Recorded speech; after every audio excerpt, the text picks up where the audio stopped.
Hey everyone. I just want to say how beautiful both of y'all look. I just want to like put it out there. Like there's something that's happening in Scorpio season for us. We're glowing, we're minding our business, we're staying hydrated. I'm not a Things are happening. Scorpio. Thank you. Oh, we're not Scorpio Scorpio season. Okay.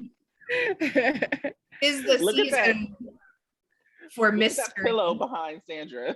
Like we are Libras over here. But yeah, how are y'all doing? How are y'all doing? Pretty good. It was pretty relaxing, not as controversial week for me at work. So, and then I also took a couple of mental days off, so that's probably why it wasn't that controversial. I took Thursday and Friday off and just kind of disappeared, but yeah. Other than that, I'm doing well. My hair is moisturized. I deep conditioned it. It is bouncy. It is bouncy. Mm-hmm.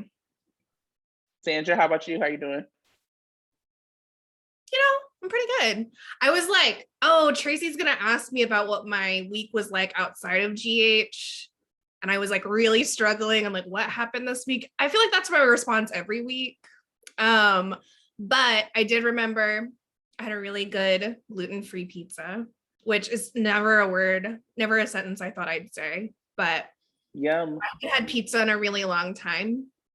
And it didn't make me want to die. So, both because it was delicious and it didn't completely fuck me up. So that was like my big event outside of GH this week. What kind of pizza was it? Where'd it come from? Square Guy. I love Square. Yeah, they have it's Detroit style for those of you who are in the Bay. And I was not expecting it to be amazing, but it actually was. It was really, really good. I was satisfied. And Tracy knows I'm a snobby little food bitch. So I love it. I also had I was in Minneapolis for the election. And then I got out of there like the next day. So everybody was like, stay an extra day. I was like, oh no. I'm literally leaving on the first thing smoking. So I took the train from Minneapolis to Milwaukee. I finally get back to the Bay next week. I cannot wait. But I took the train from Minneapolis to Milwaukee, and like I was in the Hunger Games. I like upgraded to like a compartment, and I literally like I got there, and before the train pulled off, I was asleep, and I slept for like the entire 6.5 hours. It was luxurious. I'm like, damn, I might just like get train tickets to sleep in the future. This was amazing. And that was my week outside of GH. I wish we didn't expose ourselves to being such boring people. But anyway, here we are. Every time you ask this question, I feel attacked. Are y'all ready to get into it with this recap that I actually just wrote? So I might have missed something. Apologies to everyone. Here we are. So we start the week at the Metro Court with Carly and Sunny getting updated on Drew by Sam and Dante. Dante tells Sunny that he is sorry he hasn't been by to see him and that things are better in Port Charles without Cyrus Renault. Dante and Sam confirm that they are in fact together, and Carson seemed to approve. Sunny goes to visit Cyrus in federal prison and receives a warning about the Novak family, specifically that who I'm going to be referring to as my cousin Joey is a problem. He also asks about Laura, but Sunny doesn't take that bait, and Cyrus believes that Sunny will owe him. Swinging over to Crete, we see that all of the people who made it interesting are now back in Port Charles, and it's up to Jason and Britt to find Liesl and stop Peter. They swim to Cassadine Island and have banter that may have been entertaining a few months ago, but felt like filler now. Peter tells Liesl he wants her to convince Maxie to be with him and to find Luis. Liesl throws acid on Peter's hand and gets harpooned by Britt, who thought she was an intruder, in the boathouse where Jason left her. Jason finds Peter and for some reason leaves him alive. And when he takes him back to the boathouse with a wounded Liesl, we find a mind-controlled Drew Lavery holding Britt hostage. Jason fucking Morgan. throws his gun away, and Peter once again has the upper hand. Absolutely absurd. At the hospital, BLQ finds out that Gladys is talking to Valentine. She stops her from telling Valentine that Bailey isn't his. She replaces her deception credit card with her personal credit card, and Gladys is off to continue her blackmail. BLQ tells Maxie that Gladys knows, and they have to come up with a plan to stop her. Speaking of Valentine, he finally gets that exploratory surgery. We find out that from Portia that he listed both BLQ and Anna as family. Hurt. Anna checks in with her boo about his fraternity reveal. Valentine says he wouldn't put it past Helena to sleep with Victor, but he needs more proof. They disagree, but eventually Anna allows Victor Cassadine Sheffield to come see Valentine at the hospital. During their visit, Victor drops the best one-liner about Vanna chemistry when he says, quote, "You can cut the sexual tension with a knife." Unquote.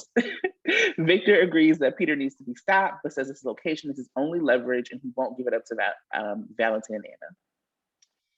We get a Chaser appearance first at the hospital where he shares an unexpected spark with Elizabeth and complains that his doctor and likely Finn won't let him off desk duty. He sees Maxie and BLQ at Kelly's and lets them know that as he's on desk duty, he noticed some discrepancies in the story of the baby's kidnapping. BLQ, I guess, covers for Maxie. I'm not really sure what happened there, and tells Chase he's being insensitive to question Maxie with no warning. Chase is apologetic, but also seems suspicious.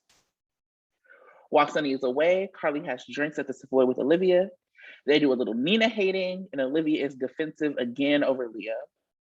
Olivia tells Carly she thinks she and Ned are headed towards divorce when they are approached by my cousin Joey, and Carly holds her own. Curtis kicks Joey out of the Savoy for threatening Carly. Joey tells another mobster on the pier that the Savoys will be a good cover for his Port Charles takeover.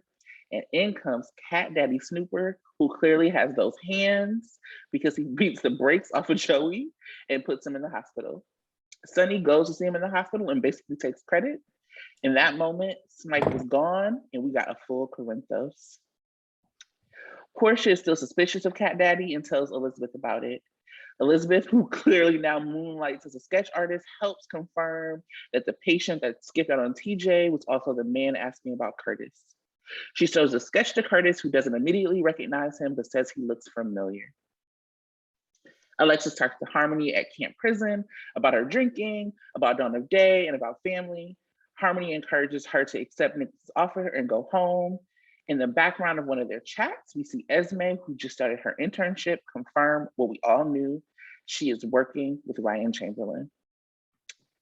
And after all of that, let us get to our collective faves. So, Sprina fam was absolutely fed this week. Spencer leaves work to confront Nikolas about Hayden. Unbeknownst to either of them, Sean and Spinelli are listening in. Spencer wants Nikolas to deny it, and when he won't, Spencer knows it's true. Nikolas accuses Spencer of wearing a wire and throws his phone in the water. Sean comes up and sees them arguing. Spencer is done and walks away, leaving those two together. Nikolas won't say the words, but offers Sean a payout to back off the investigation. A lot of conversation and Nikolas keeping Ava in the dark. Nikolas agrees to bankroll a nonprofit for Sean's silence. Spencer goes to see Trina one of several times this week and wants to talk to her about his family. Trina dresses Spencer the fuck down, which I'll skip over for now because I know we'll get into it. Trina is also making boss moves at work. Ned is about to bankroll one of her exhibits. Ned also buys a piece from Ava's gallery for Olivia, and when he goes to deliver it to her, he finds her in a kiss with Robert Scorpio. Ned punches Robert in the middle of Metro Court. Anyway, back to what matters. Kim is pissed that Spencer left the job without talking to him. He fires and rehires him. Meanwhile, Esme is doing all she can to manipulate Joss and Cam around their lack of sex life. Big, your version who can't drive energy off of Esme to Jocelyn. She also pushes the idea of them taking a little couple trip away, even though they're broke. Spencer gets his first check and knows that it's not enough for him to live the way he's used to or get a lawyer, so he contemplates apologizing to Ava to get his money back. Trina dresses him down yet again. When Ava and Nikolas come to the gallery, Spencer pulls a Prince Hakeem for all of my Coming to America fans and renounces his name, his title, and his father, leaving everyone stunned and seen. Whew. Not a lot happened this week, but so much happened this week. What are y'all thinking about? What are your reactions to the week?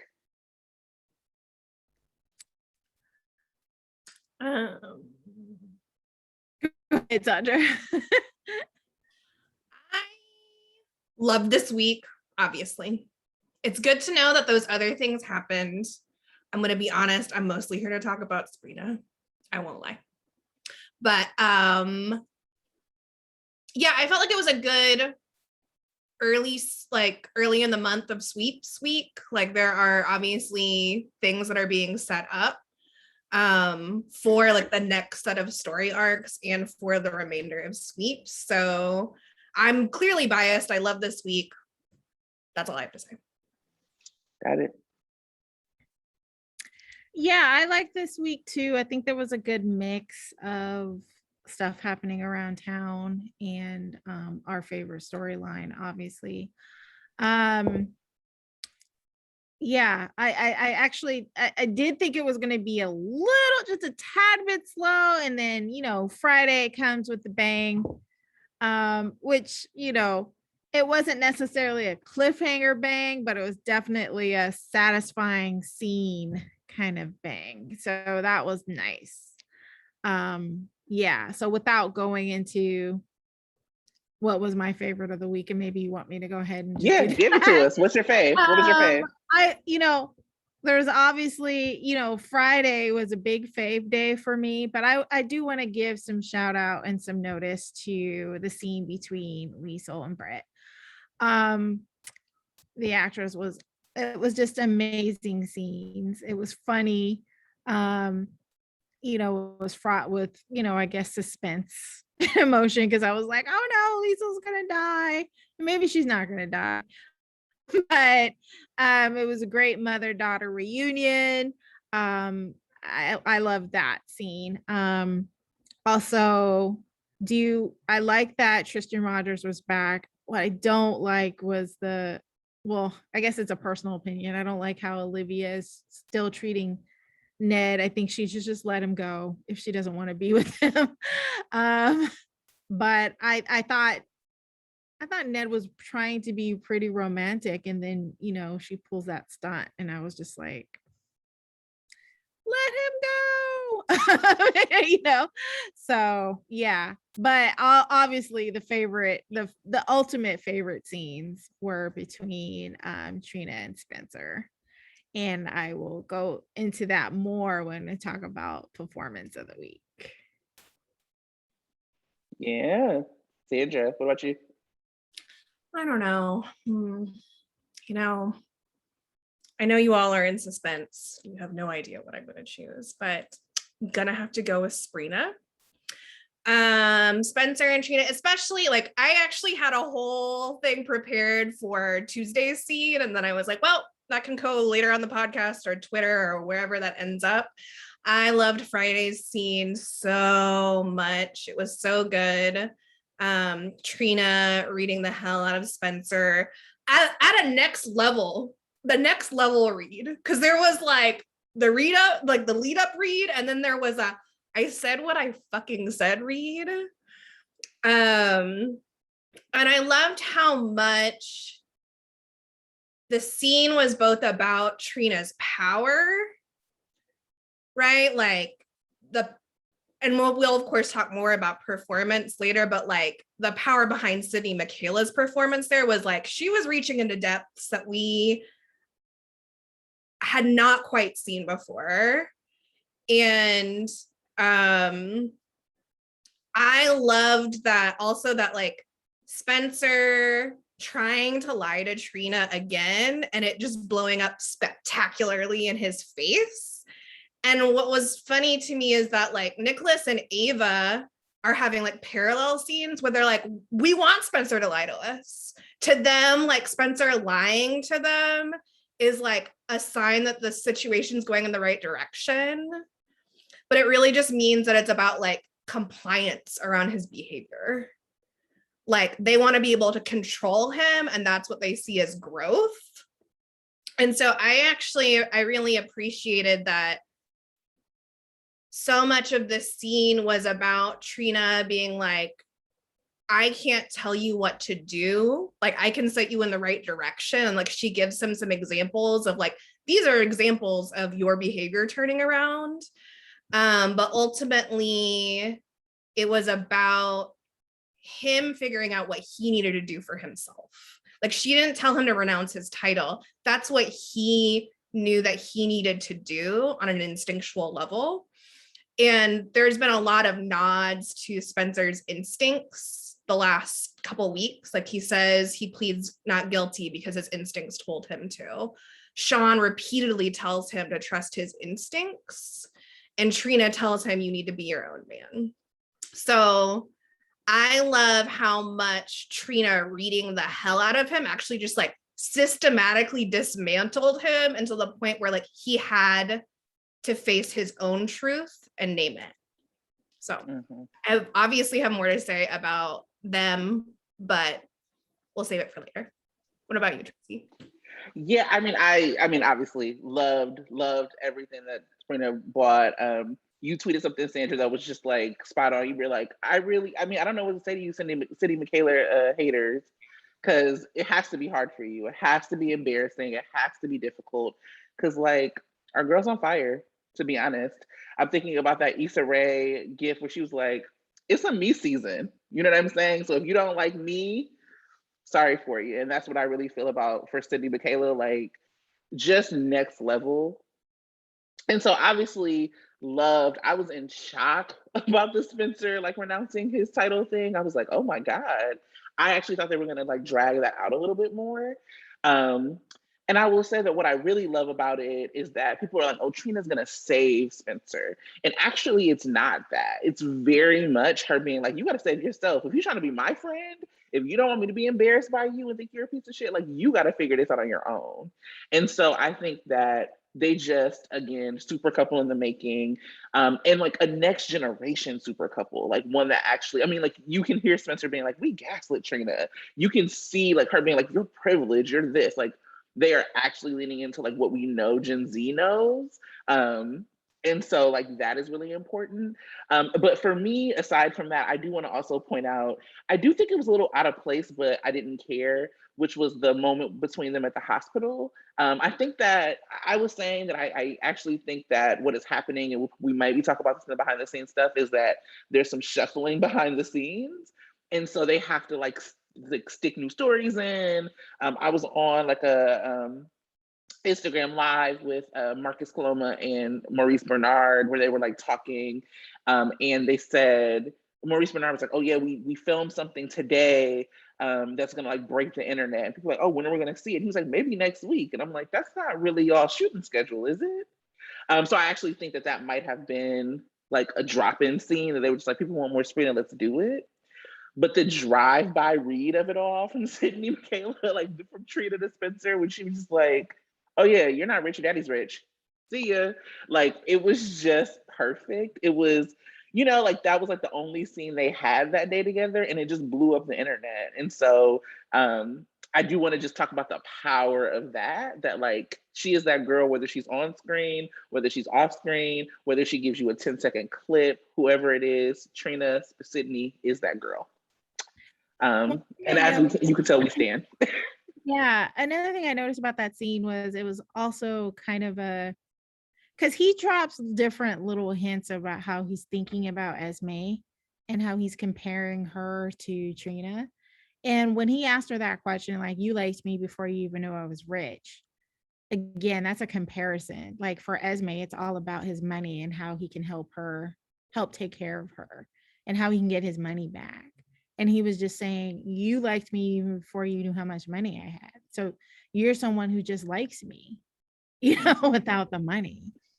And so that was pretty powerful. And yeah, she got her zinger in. It was like, whatever. But for me, it was all about him, coming to these little realizations that Esme is no good for him. and he's slowly but surely going to be turning around on that. So that was a really great scene, even if it was like kind of random. Yeah, I'm willing to overlook the weird continuity stuff because it was like we got to see our fave, which is like Spencer getting red and then looking so goofy heart eyes about it. Just like and also, yeah, like what you had brought up around that little plot point. And I also I see that as a nod of like, oh, well, the kids want more Sprina, we'll give them more Sprina. So keep it up, GH. I'm actually hoping we see that with Vanna as well, that they know that these are the couples that people are tuning in for. So like, let's give people a little bit more of that. Agreed, obviously. So what does that bring us to? Brings us to you. What do you want to see more of? Oh, what I want to see more of. Yeah. Oh, I want to see more of this rebuild of the Cassadine family. It was actually, it felt like a pretty like a meaty week for the Cassadines. We of course had less momentous but very delightful Vanna scenes. Valentine's still in recovery, so we're getting some more of those great like hospital bedside scenes. Loved the bickering between Valentine and Anna. I mean, they've always had this kind of adversarial relationship, but it's interesting now that they're back from Crete. They haven't had like a talk about their relationship and how it's changed, but it's clearly changed a lot. And I loved when Victor pointed out, cut the sexual tension between them with a knife. So, you know, Daddy Victor, Cassadine Sheffield, also ships Vanna. So another point in his column. And I'm so intrigued about what Victor's motivations are. Like, what are his goals? Like, why exactly is he back on the canvas? Obviously, he's saying a lot of different things, but you know, Victor, I'm sure, has yet to reveal even a corner of his real plot. It was really weird, and also like classic Nikolas right now as the dumbest Cassadine, that he left a voicemail for Victor asking him if he killed Naomi Dreyfus. Y'all, like, I've been clowning on Nikolas for months, but that even feels too stupid for him. But anyway, I'm here to talk about what I want more of, so I'll leave that be. I also really loved Alexis and Spencer. I really loved their interaction. I feel like it was giving me some throwback vibes to old Nikolas and Alexis, which helped comfort me because I didn't talk about this last week because I just ran out of time, but I've been really upset about the Nikolas and Alexis storyline. Because their relationship has been so important and grounding, even when Nikolas was acting, you know, like a real Cassadine, like when he became the Dark Prince before Tyler Christopher left. So I was happy to see that dynamic. I love the line, like, it's either you or Dostoevsky, as the you know, English major nerd that I am. And I love that Alexis is another voice of conscience for Spencer, that it's not gonna just be Trina.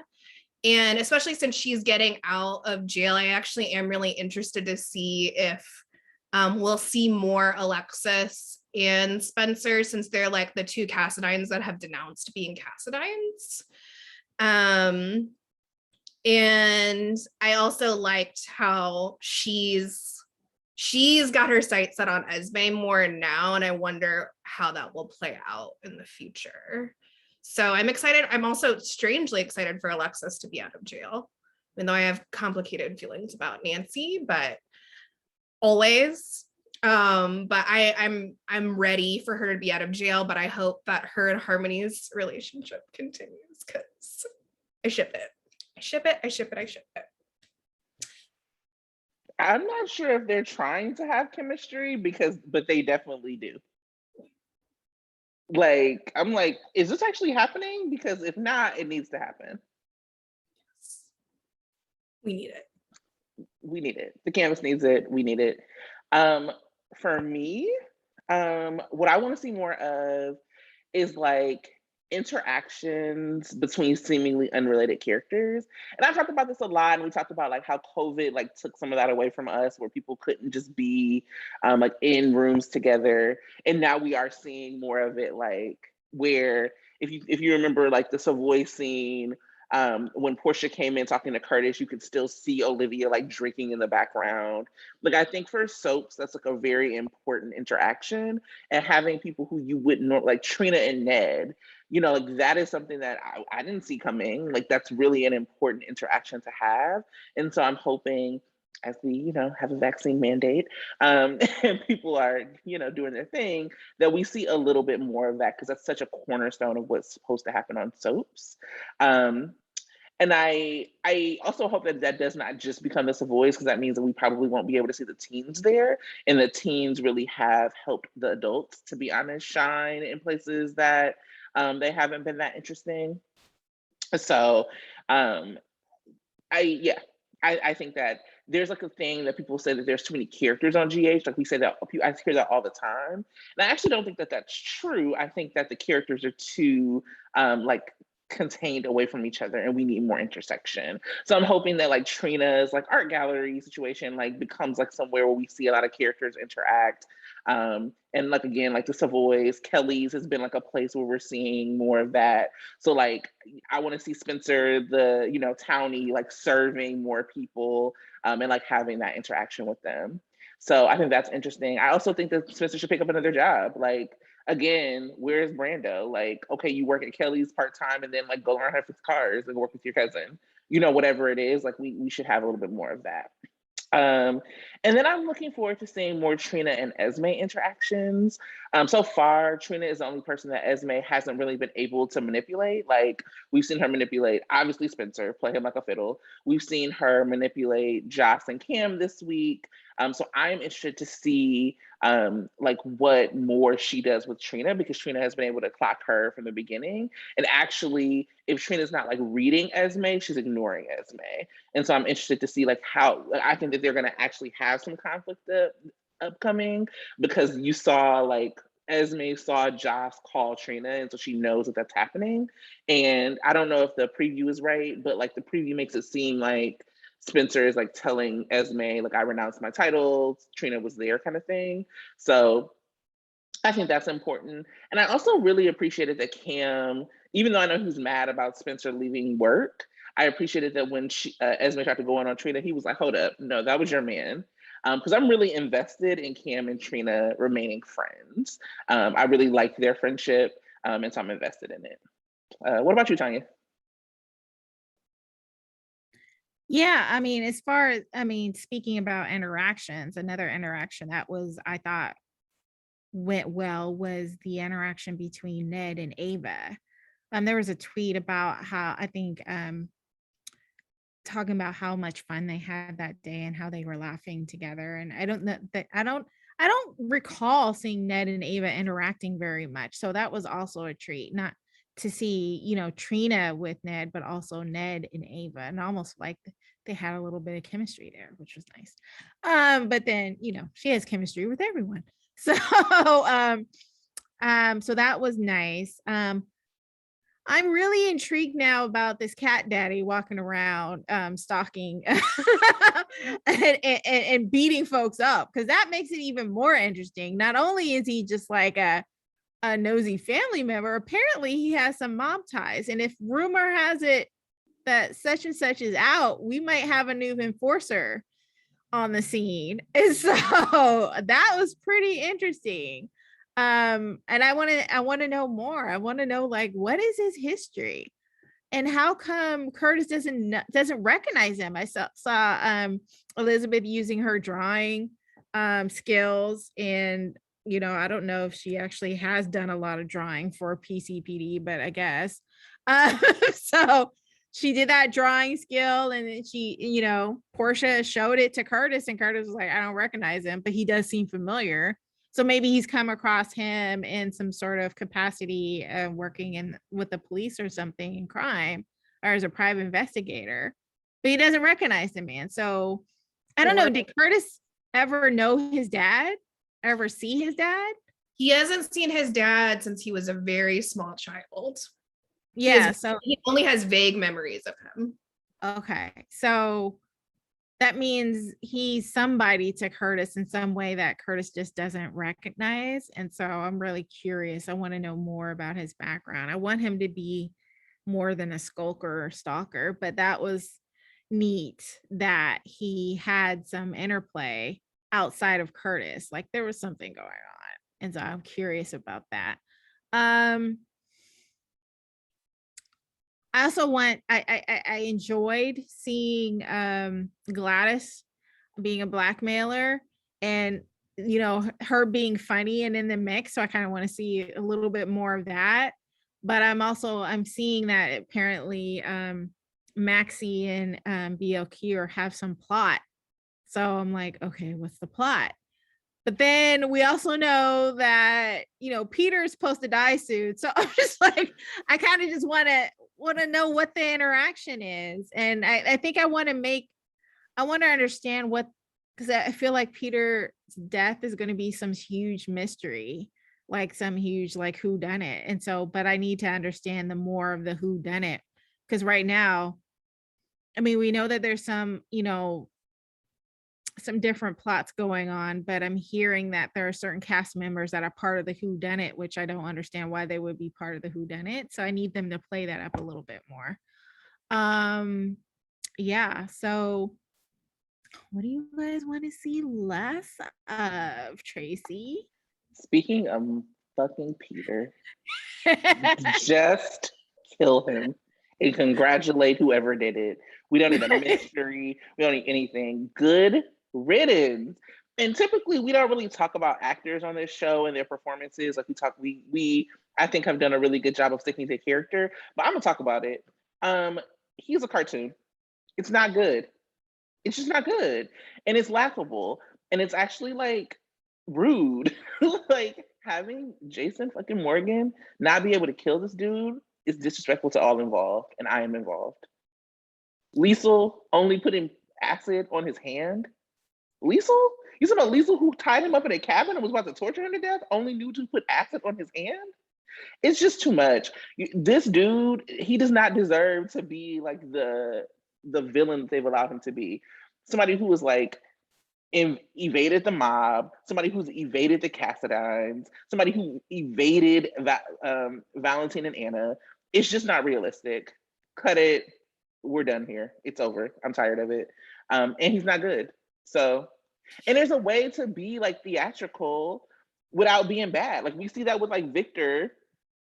Like all the Cassadines like are kind of theatrical. Peter's like he's just not good. Maybe put him in a role somewhere else that I don't have to see that is like good for him, but this ain't it. I'm over it. And then I know that Tanya and I have both talked about this on past episodes, but this autism storyline is not giving what it's supposed to give. I don't like it. It is ridiculous. I actually love an affair. Like let Olivia cheat on Ned. I would prefer her do it with like some hot young dude and not Robert, even though I love me some Robert. Olivia and Chase, let's do it. Like whatever, because I want Chase to get him some too. But I just don't like it. Like I don't want like an affair to be the cat. Like autism is actually too important to like be given the storyline. Yeah, it's just too important. I understand Olivia struggling with the diagnosis, and there could be like something realistic and valuable to that, but using it as like a reason to break up her and Ned, as a reason for an affair, as a reason for her to be like walking around the way she is, I just don't like it, and they need to recalibrate the autism storyline because it's not good. Tanya, what do you think? Oh yeah, I agree. Again, they need to rethink that storyline altogether. And yeah, something that I definitely don't want to see more. I actually agree with you 100%. I don't want to see Peter. I want him to die. And when the autism storyline, check that. Those are right now, those are my biggest pet peeves personally.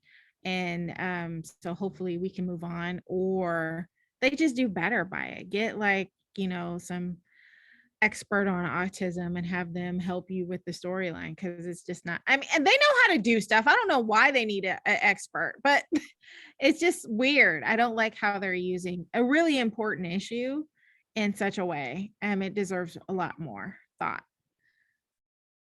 Sandra? Yeah, 100% agree with everything y'all have just said. And I actually need for someone to correct Olivia when she says, I would know if there's something wrong with my son, because autism does not make your child wrong. Right. There is nothing wrong with being autistic. And it can look a lot of different ways, but I just need, I understand why they're having her say, even though it's like, I actually think it's way over the top, and they don't need to. We can have stories that raise awareness of how this like creates really challenging situations for parents, about navigating an autism diagnosis and all of that without stigmatizing it. And I feel like that's all that they've done without providing much of a counter narrative. So I need them to wrap it up, get to the point, and because there's actually so many different ways that the storyline can play out that isn't this usual stigmatizing bullshit, for lack of a better term. I would say I want less of teasing us with a Cyrus return and getting Joey Novak instead. I was pissed. I was like, I want Cyrus. Yay, he's back. And we just see him talking to, I mean, I'm glad if he's gonna have to talk to anyone through glass, it's Maurice Bernard, because the two of them, it doesn't matter if there's glass between them or not, like that's fire. But I'm hoping that this actually just means like Joey Novak's over now that Sonny's just, taken everything from him, because I know it's like, this is another remnant left over from the mob shit show from earlier in the year. And I don't want any reminders of it. And I don't need you to wrap it up. Actually, that could have dangled forever. It's just like, I don't need them to have, I actually don't need payoff for the Peter storyline. Like, he could just disappear and never be mentioned again, and I would not care, and I would actually very much prefer it. I just love Jeff Kober so much. I want him to be on as a regular. Am I taking a free Cyrus position? Yes, I am. Because I also just can't wait. I just hope that by the time Jeannie Francis comes back, that also like Cyrus can actually be back in Port Charles, because I love their interactions. And I also need a Sprina Cyrus scene, at least one, if not like a whole arc, because I know how much you love Cyrus and his arch nemesis Trina. I love it so much. Especially like Trina was powerful the last time they saw each other. But Trina's like super powered now. So he better watch himself. I can't wait. That's mostly it. Oh, and one last thing. Cassinine Island with no Cassinines. Nobody ordered this. Please return it back to the kitchen. That's it. Let's go back to more positivity. Tanya, who are you gracing with the standout performance of the week?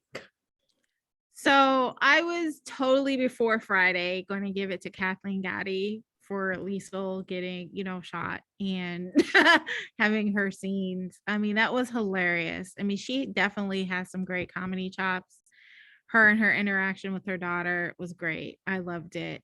But then Friday came along. And so I still want to give, and I'll probably go on Twitter and give, her props, but oh my God. So Nikolas again, just knocking it out of the park with his acting and, portraying Spencer in all the different ways. He's had a really great week as far as scenes this week. I mean, he had that scene with his dad being manhandled. I mean, what the heck?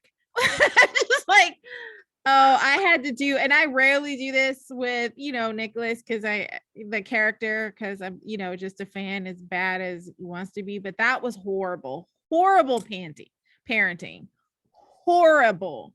One thing to, be in a mask and, stalk your son like that, but to physically rustle him up and throw away his phone, it was horrible. And so again, Nikolas Chavez knocked it out of the park on that scene.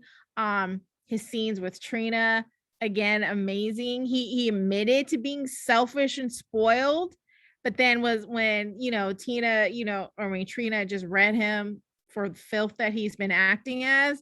I mean, he took it and he internalized it and thought about it. And especially, I guess, Trina doesn't really know. Well, yes, she does. But, he really internalized. He just realized, my dad is not who I think he is. He's not someone I should respect and look up to. And the person who I do respect the most is not feeling me right now. And I need to really think about what this means and what this means for my life. And a lot of people are telling me the same thing.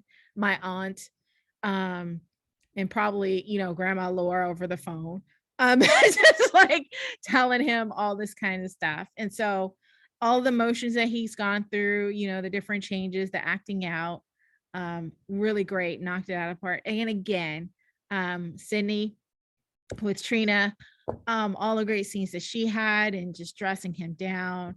It was rare. I would give it a tie between Sydney and Nikolas, but with a very, very close third place with Kathleen Gotti, with Liesel for me.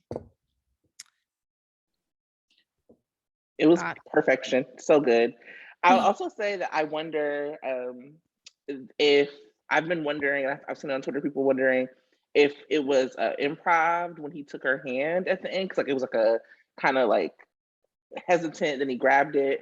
And then on the Sprina fan event, they did like acknowledge that a lot of the kind of favorite things that we like about them have been things that they've decided to do on their own or things that they've thrown in.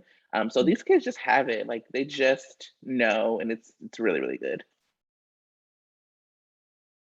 Loved it. Yeah. I mean, it's hard because I want to have some variety in there, but again, they just keep doing it for us. And so it's, it's easy to be a Sprina fan, and the rest of the actors, I do have to give it to Maurice Bernard when he came back as Gangster Sonny. That was good too. That was amazing. I was like, yes. Even though he didn't admit that it wasn't him that, beat him up, but he showed him, look, I have power and I'm back. And so you need to respect that. So good that Gangsta Sonny's back. Thank you, Maurice. Yeah. So, all right.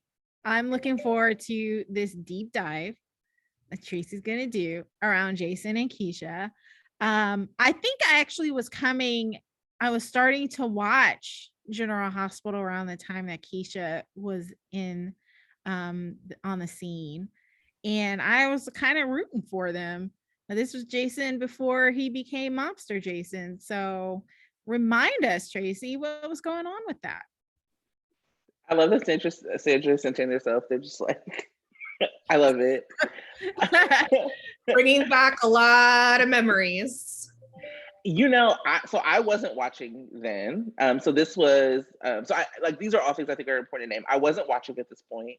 So it was really hard to put it in chronological order what was happening. I didn't realize before doing this deep dive exactly how important Keisha was to Jason when he was still Jason Quartermaine. So it's almost really surprising that it's not brought up more and there's not more written about her. Like from a fan perspective, like in the story, like she was like extremely important.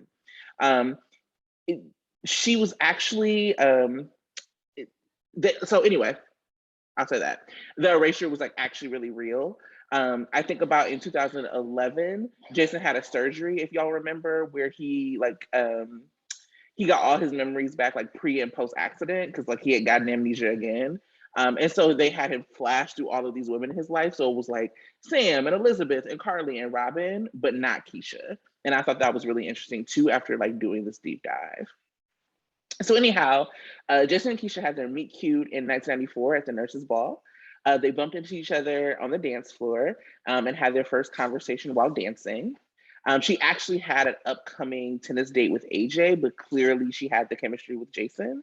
And if you go back, you can see like they have like the promos they used to do for couples. There is one where she is like talking about her relationship with both like the actors and with their characters within the show.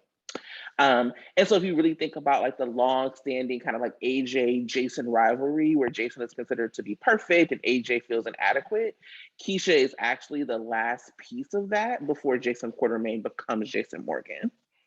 And so when we start to talk, when she starts to date Jason, both Edward and her grandmother, Mary Mae Ward, disapprove of the relationship.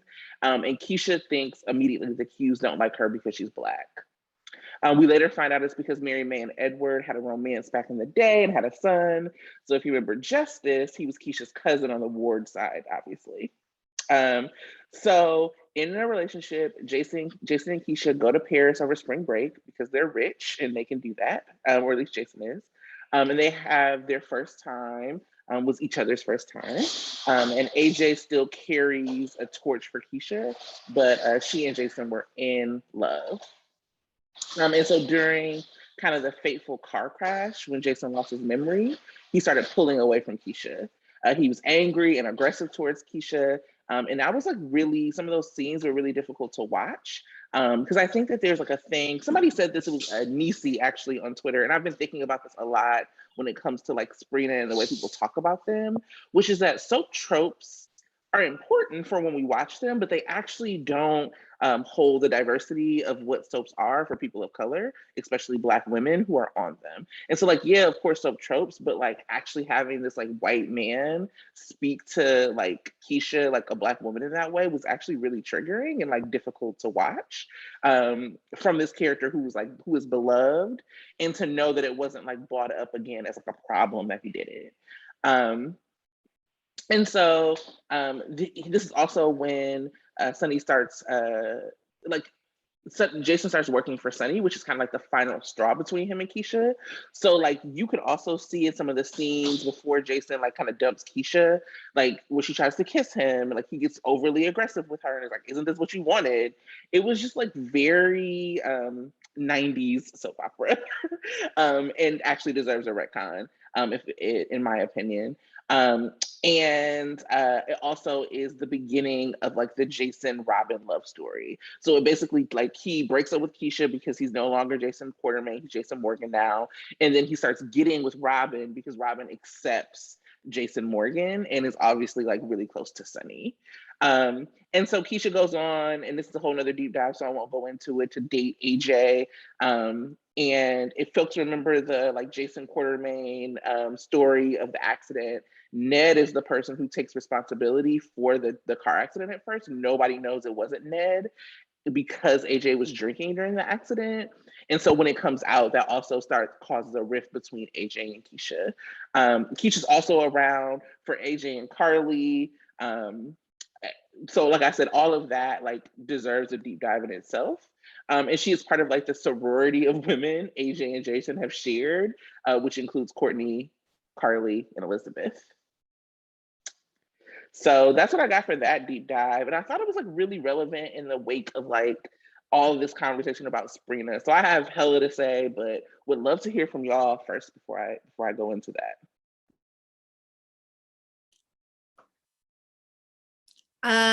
When you told me that you were gonna be deep diving into Keisha and Jason, I had this like visceral reaction to it. I can actually even feel like my heart kind of like pounding a little bit right now talking about it. And I was like, oh, what's that about? And then I went back and watched like a couple scenes from after he became Jason Morgan, or like as he was transitioning to become Jason Morgan. And I was like, oh, I remember why I'm having such a visceral reaction to this, because I actually really shipped Jason and Keisha. And I was so young at the time. I was like probably 10 or 11. I don't remember much actually about their courtship and their relationship. I just remember being really sad when when the accident happened and their relationship fell apart. And I've had like when the 2011 storyline happened, I was like, he's gonna become Jason Quartermaine, and like that's always been one of my wishes for his story, is like what would it be like for him to actually integrate and become a Quartermaine again. And I realized that that's actually like, I think that's part of the motivation I had around it. What was actually Keisha, I actually just think I repressed it. Like that's how like weird and insidious that storyline felt, that as a child I watched it and was just like, nope, don't remember anything about that, even though it was something really important to me at the time. Because like as a mixed race kid growing up in the 90s, you know, obviously now as an adult, I understand that the dynamic between like a Black woman and a white man is different from like my parents' relationship between like a white man and an Asian woman. But at the time, I was just like, any interracial couple, I'm shipping you, because like I need to see something of myself in these relationships. And so I just think about how like irresponsible and gross that was mostly. And both how representation matters, but like the kind of representation matters in the relationship, and like why, again, as you brought up and as Nisi brought up, it doesn't just transfer over. Although I would say that that conversation would have been disgusting also with anyone. But it's felt especially triggering because of the racial dynamic between the two of them. Yeah, I mean, at the time, I wasn't necessarily thinking about the racial dynamic. I was just sad because you know, Jason was being an asshole at that point and treating her horribly, and so it was just a really sad situation, um, at the time, and yeah, and that whole though I didn't necessarily appreciate her going back with AJ. I think the whole brother dating brothers thing is a little gross, but I think it was just a very sad situation, that whole thing. And so really appreciate you doing that deep dive to help us remember. And I agree. I think it would have been great to have Jason go back being a Quartermaine, because I mean a lot of people admired him so much at that time. I mean, he was like the favorite of the family. And then just to kind of see that jarring, you know, personality thing, it was very tough to go through. Yeah. And I want her to come back. I guess. Yeah. So it would be lovely to see her back on the canvas and have explore that after they've grown. Did she just disappear, or did she die? What happened to her? She didn't die. She Yeah. so her and AJ broke up because you know he was an alcoholic, and that just like was like too much for her. And so she ended up going back to like Philly to go take care of her dad, and they just haven't talked about her since. Yeah, but I'm, you know, I think we'll probably have to talk about this next, is like kind of the behind the scenes. We might not see Jason very much. Yeah. Part of the reason I was really interested in doing this deep dive was just around this conversation people have been having online about like Trina and Joss, and like Joss maybe being like a part of a triangle with with Spencer and Trina. And I was like trying to understand why I was so upset about it. Like, I mean, I know I ship my ship is my ship, but I also like love a good story. So like obviously like I was an old school like Jason and Sam's shipper, like, you know, from the very, very beginning. And I still liked, I mean, whatever, but I still understood the great storytelling that happened when he was like back and forth with Liz and like whatever. Um, so I was like wondering why I had such a visual reaction around like this insertion of Jocelyn in the storyline. And I think that so I want to like be clear, like first of all, that I actually really like Eden as an actress. I think she does a really good job. People like call her like a baby Carly or mini Carly. I actually think that that's very much not true. I think that she is like Carly and Jax like combined in all of like in like really great ways and her own character, and she brings that. And I think there's also been like conversation around like, oh, she didn't really have chemistry with this person or that person. And I think that chemistry, um it's not just about like relationships that you're in or like romantic relationships. I think all of the teams actually have shown that they have chemistry across the board. Like you have to remember that these are kids, you know, like they are actually like what 18. I think they're the same age as their characters. And so like I completely believe Joss as Carly's daughter. I completely believe her as you know, Sunny's stepdaughter and Michael's sister, and those pieces of chemistry are important. We love Trina because she has chemistry with Ava as like Ava's like surrogate daughter slash mom slash, you know what I mean? Like all of that is important. So I just wanted to like first say that it's not for me. Like I would not bash like an 18-year-old actress. Like I just wouldn't. I think that that's some bullshit. And I've seen it in the fandom, and I don't like think that that's cute. But to get to what I was actually saying, is that I think that there's like something around the desirability of Black girls that is like people don't like. And what they're asking for, like Josh has literally had every single teenage boy on the canvas want her. And so if you remember, she was with Oscar, and then like they went on like that trip or whatever, and she was kind of joking about liking Cam, and Cam was like, whoa, whoa, whoa, hold on, I don't like you. And then because like he kind of like Joss at the time, right? And so that was like the first step away from her. And then her and Cam kind of got together, but then he decided like he kind of couldn't choose between her and Joss. And then Trina was like, actually, I don't like you. And then she like Dev, and Dev chose Joss. And so there has been like this kind of line of boys who have put, you know, the blonde white girl over like her character. And when we now see her being desired by someone who is desirable on screen, now all of a sudden that has to play into like this idea that he all of a sudden wants Joss too. And in like I understand a triangle trope, but one, they're already in a triangle.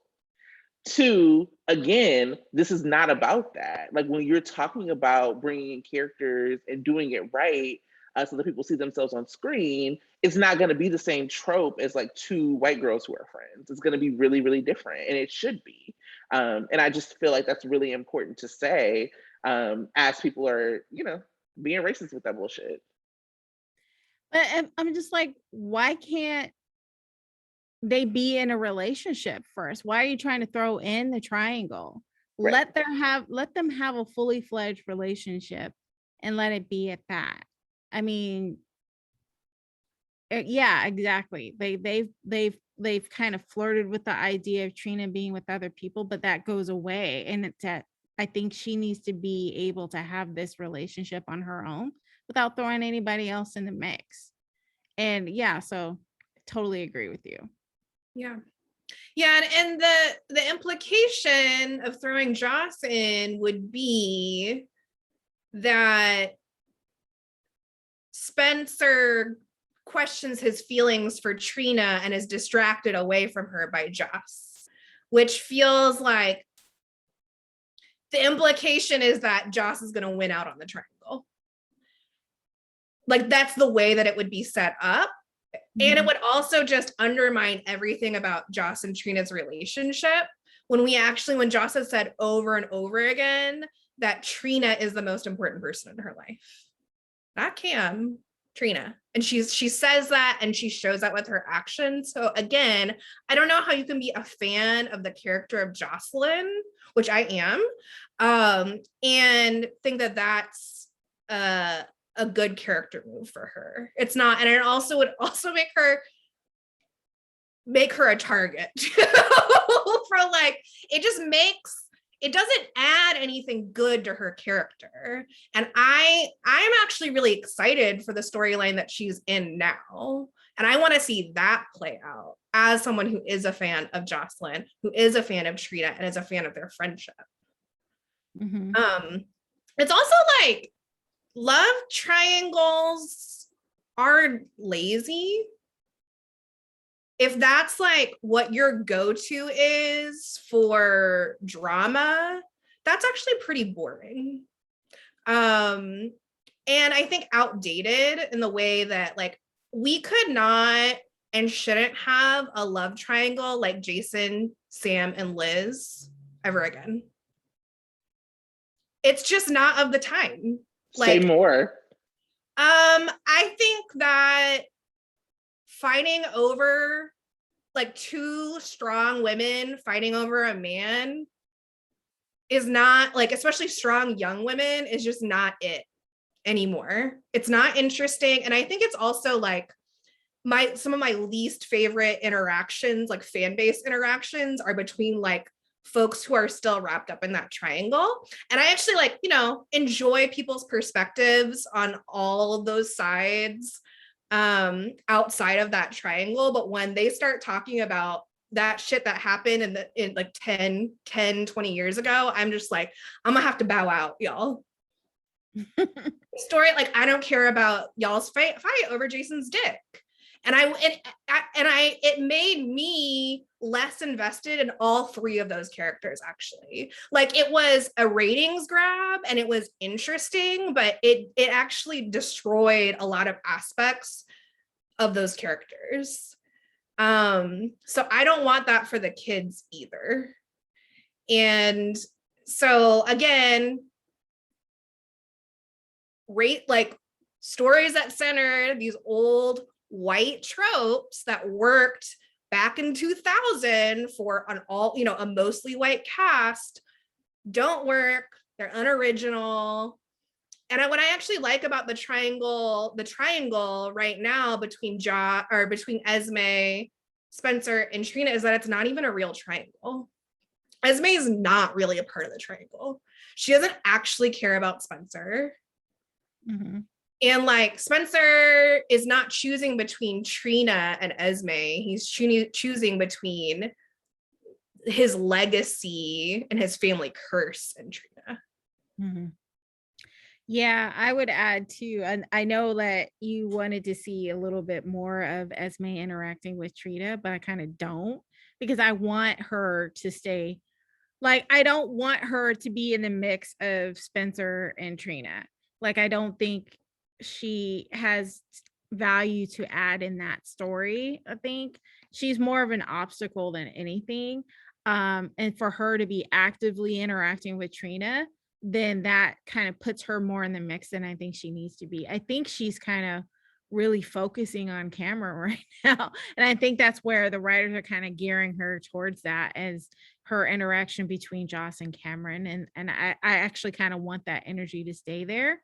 And I like the fact that, to Trina, Esme is a non-issue, non-factor. And that's where she deserves to stay. Just, out of the sphere, even though, it would be fun to have them to have lines together, because Trina would just basically, trash her. And that's, but I think right now, I don't want her in the mix. I want her to stay focused on camera. And I think that's a more interesting interaction too. So so yeah, there's that. Touche to all of these things. Mm-hmm. I think I just wanted one scene where Trina dressed her down and then walked away like nothing happened. But I hear everything that you're saying and agree. Yeah. There's like, I've been thinking about I don't know if this is intentional on the writer's part, but there feels like a racialized aspect to the fact that Esme's so focused on Joss and hasn't really been paying Trina attention. Like she said, remind me to never underestimate you again, Trina, because she has been underestimating Trina this whole time. Like she doesn't actually feel threatened by Trina's relationship with Spencer, except for the fact that it like might get away in like the way of her plan, but because in part she doesn't really see Trina as a real threat. And like the interactions between her and Joss kind of feel like only interactions that could happen between two white women. Like the kind of like passive aggressive fake sweet shit is just like not something, it's just something that feels really white, like between two white girls. Do you think she doesn't feel threatened by Trina? Or I think she's a little scared of Trina. I think she's a little, for me, that's how I'm reading it. I'm thinking she's a little intimidated and that she can't necessarily attack Trina because Trina, I don't know. I think Trina is above her. Oh, she absolutely is. She, but I think she's so arrogant and also like a sociopath that like she can't, her own sense of self is so enlarged that she could not possibly see how Trina is an actual real threat. And so this like week, I think will be, and this is starting to get into prediction territory, is going to be a big wake up call for Esme that she's actually had her attention on the wrong place. I want to interject a little bit of politics a little bit though, because I've been having, basically this kind of battle with, and I'm sorry, non-politics people, with the Democratic Party right now. And I appeal to some of my fellow delegates on a moral standpoint when we're talking about race and how horrible this country has treated African-American people and how we need, reparations and all this good stuff. And there is times where people really, kind of really obvious stereotypical white people who, only care about themselves. When I make a statement like that, then they tend to shut up. Like they're silent. They don't talk to me. Like they kind of back away because they know that their argument, no matter what they say, will not work with me. Right. And then they start arguing with other white people on technical stuff. And I kind of see that parallel. It's like, they know they can't come to me because they know that I'm right. And so they back down and they walk away, and I kind of see like Esme in that kind of same way when it comes to Trina, where they like Esme knows that Trina is a non-starter, and she's too big for her. So she can go and start picking with, Jocelyn and Cameron, because that's where she'll win, where she thinks she'll win, Yeah, I'm also wondering because I'm thinking about the ways in which she's intentionally left Trina out of things. So like now she wants to go away on this mountain trip and it's like the four of them. Or when she was like, well, Trina could have stopped this if she would have like just done it. And Cam was like, hold the fuck up. Like, but those things are like actually her like intentionally trying to drive a wedge between like Trina and the rest of their friend group. So I'm interested to see like what happens with that. Like how much it's another tactic that I'm sorry, that's what they do. They'll try to isolate, me being someone who's gone to like a predominantly white high school. I've seen that happen. The only way that they can get to me is to isolate me and make me not be part of the cool group. And that's what Esme is kind of doing with Trina right now. Yeah. So yeah, I'm interested to see how it plays out. And if we're gonna like how Cameron and Joss like react to it. Cameron's kind of dumb, so who knows? But he does ride for Trina. So we'll see like what happens with that because I'm interested to see how that dynamic breaks down. I think Sandra, wasn't it you that told me that the actress that played Esme didn't even screen test with like Trina? She screen tested with Joss, right? Yep. And so I think that's like they're not even setting her up to be a foil for Trina. They're setting up to be a foil for Joss. Yeah, and I think there's also like Spencer has not been talking about Trina to Esme. Like, and that feels also like an intentional choice. Like when they talked after Spencer confessed, he brought up Cameron and Joss as his real friends, but then he ends up going to Trina when he needs a real friend. And so there's been, it's clearly, I'm sure Spencer has not said, oh, the 3 times that he's, ran into Trina or sought her out. So I also wonder about what his own strategy is around hiding his true feelings about Trina and how that also keeps her out of Esme's sights. Yeah, like I kind of feel like he's trying to subtly point Esme in another direction so he can have Trina alter himself and keep and protect her from Esme. Maybe he is one of the smarter Cassinines. Like his dumbass daddy. Yeah. All right. Oh, Nikolas, why are you doing this? Why are you being trash? When Nikolas as the Spencer apologist that I am, when Nikolas put his hands on Spencer, I was like, stood up like, what the hell is going on here? And get him a new phone, the new iPhone. He deserves it. Well, he doesn't want another filthy penny of his family's money. I loved that. That was so good. I really loved seeing Spencer grapple with the Cassinine family legacy. Like he mentioned it at Windermere during his confession, like, this is what we do. I'm just doing what we've always done. But I feel like he's finally grappling with like what all royals should grapple with was like, how the fuck did we become so rich? That money is all filthy, actually. That is like Russian royals. We know about y'all. Like, we know about all that serfdom. So as much as I love, like, and inevitably, right, he'll I'm assuming, unless he pulls a Jason Morgan, will become a prince again at some point. But I do love this, the opportunity that this opens up in his story, to really become a very different kind of character than he's been in the past. But all of a sudden, Harry. He's about, well, it's all lined up for it. And I also loved when he was talking to Nikolas about Sean, and he was like, Sean did 6 years, hard time. I was in jail for a night, and I know that's horrible. It was very Prison Mike. Yeah. The mentors. I'm like, oh, so Spencer's in jail for a night and now he's like abolitionist Spencer, like ACAB Spencer. I'm here for it. Why not? ACAB also includes my dad, is what Spencer said.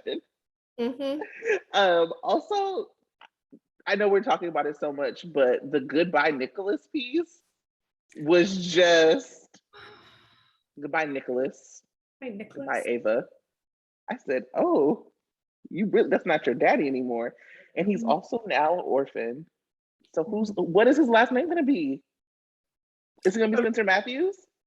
I've been loving reading the commentary on like what his last name could be, but one of my favorites is just Spencer.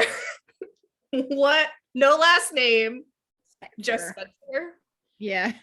He's big enough Spencer, of a exclamation point. Yeah, he's big enough of a diva to pull that off for sure. No. I have a kind of I don't know, prediction. Well, not a prediction, because I think the spoilers for Monday kind of sounds like Nikolas is going to go after Trina. Like he said something, you talked to Spencer into turning himself against me or something like that. It was very quick. And I don't know if he's going to go off on Trina or not, but if he does, yeah, that's what I'm saying. He's going to be doing it in front of Ava. And I wonder what how she'll respond to that. I know I've seen speculation that it was that, but he's actually at Spring Ridge when he says that. Yeah, I definitely think he's going after Alexis. Oh, so he's going after Alexis. Okay. I don't think Trina's on tomorrow. Yeah. Okay, because they left it because Spencer walked away and it was Trina and Ava and Nikolas left. So But I don't know. What did you guys think about Ava's reaction to that? Because she seemed kind of like non-committal. So what do you She think had more of a reaction than Nikolas did. I don't know. Her face seemed kind of guarded. I don't know. I don't know about her reaction, what specifically it is. And this is also kind of like, I was going to get into this predictions, but I'll go ahead and say it now. Her reaction shot was the last shot of that scene. And I think it's about how this actually spells trouble for her relationship with Nikolas. The combination of the secret about Hayden that Nikolas is keeping, and also that she's been giving him all this awful parenting advice, and it's actually getting him like the same results that it got her with Kiki. I mean, not the dead part, but the alienation. Damn.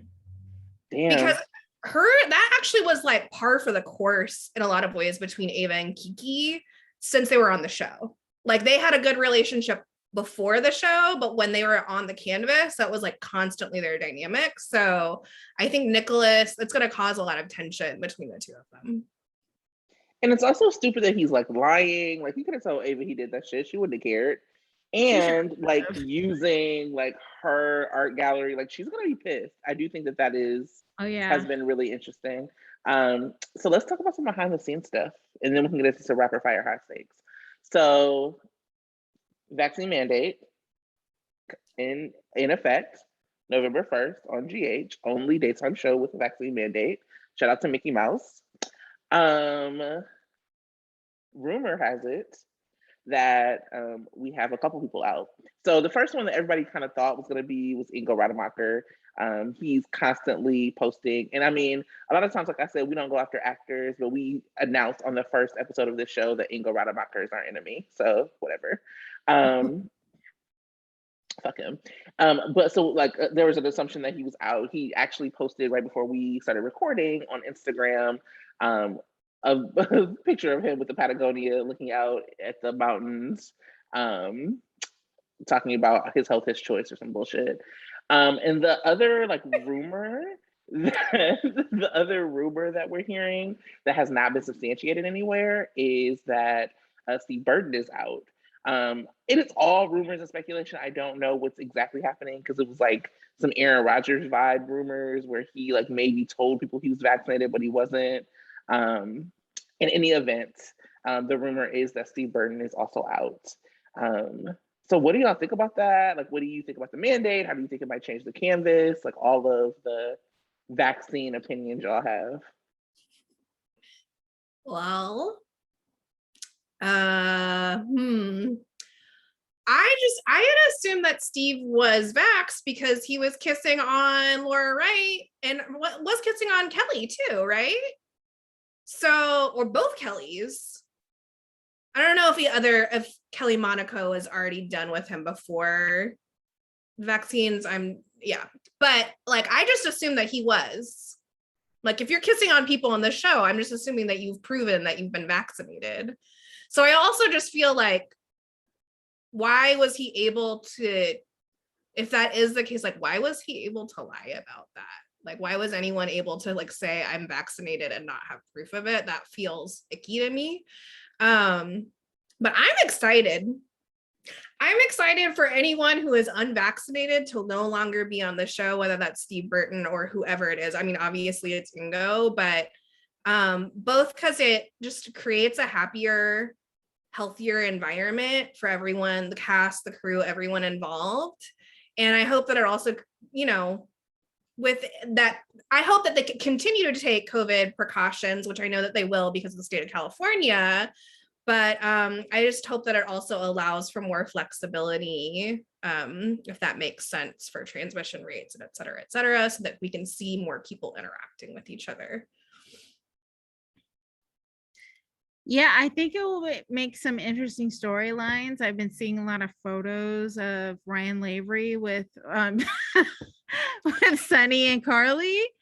And there's a lot of rumors that, that kind of, Drew Carly dynamic, if Sunny goes with Nina, those kind of things. I think that would be interesting storylines to have. Yeah, I think I kind of agree. It's definitely really irresponsible to go around saying you're vaccinated and you're not. Um, I think it's a little hypocritical to say you have a right to your own, to do whatever you want with your body, but the rest of us don't have the right to know about it. That is weird. Like, we don't have the right to keep ourselves safe and be able to have a choice of whether or not we should be around you. So yeah, I think everyone on that set should have the right to have a healthy environment to be in. And if you can't see yourself being vaccinated, then you should opt out on endangering other people. So, whatever it will be. And I think, private companies have the right to mandate it. And so if you don't follow the mandate, then you lose your job. There's nothing else to it. Everything else, I mean, we mandate a lot of stuff in order to function in society well. And so this is one of those things. People are acting all brand new. Like, like measles wasn't a thing, mumps wasn't a thing, all of that. So I think storylines will be interesting if Jason drops off the Candace. And there's a lot of people saying like, oh my God, GH is going to, fall in the ratings without Jason. I'm like, he voluntarily left years ago for 5 years. And the show was fine. We'll be all right. So Jason hasn't been interesting for a long time, and this is somebody who started watching the show and was like, because I didn't know Jason Quartermaine. Like, I've always known Jason Morgan aside from clips, and so it's really different to like watch something from week to week, year to year, versus like catch up online. And so the show will be fine without Jason and Jax. and I mean, yeah. definitely fine without Jax. Whatever. Oh, I yeah. actually think it could be interesting if they kill Jax through the mob, and then like that creates some like drama between Carly and Joss. Like that would be some really great material for our girl Eden. So do and it. then Jerry comes back. The better, and then Jax the superior Jax comes back. Every way. Superior Jax will come back. So let's do it. Yeah.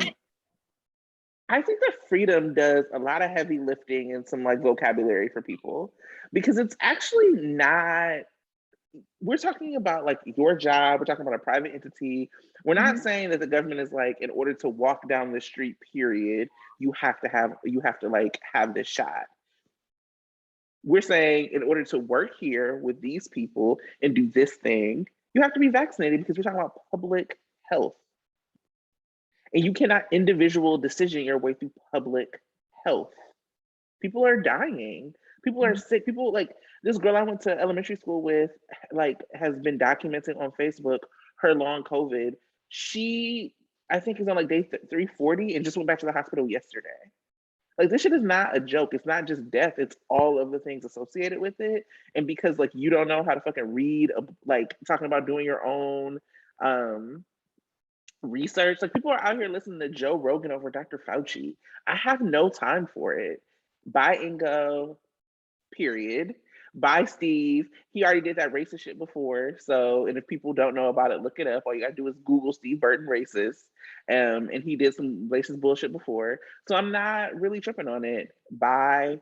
The show will be better without you. As Sandra said, hopefully we can get some more interesting storyline with people interacting. Yeah, that's really it. That's all. And to the point about Carly and Ryan Lavery, Sandra did direct me to watch like a video that was like a what if crossover between the characters, when it was like Carly Corinthos, Jax, and Ryan Lavery, and that shit was hot. So I'm actually here for it. I don't like what they did to Drew. I don't think they deserve Drew, but whatever. Let's make it work. I've decided, in order to get through this whole Cameron Matheson as Drew thing, I'm just having to like compartmentalize Billy Miller, and just like, these are two different characters to me that are going to have some shared history, but in my mind they just have to be different. Otherwise I'm going to just stay mad. And things are just going so well for me in all my other like places in my GH ecosystem that I'm choosing positivity. Okay. Okay. He's still Ryan Lavery to me, so. Yes. He's Ryan Drew Lavery.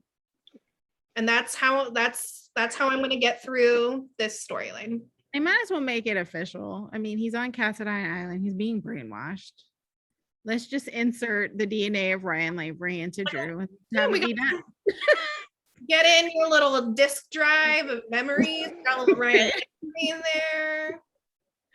Exactly. I really cannot believe all that shit was on like a flash drive. Like, this is so dope. Where do you like? Who even has USB anymore? I don't understand. I'm so you know, when they insert the vaccine, they put that USB port in you so that you can also. Just kidding.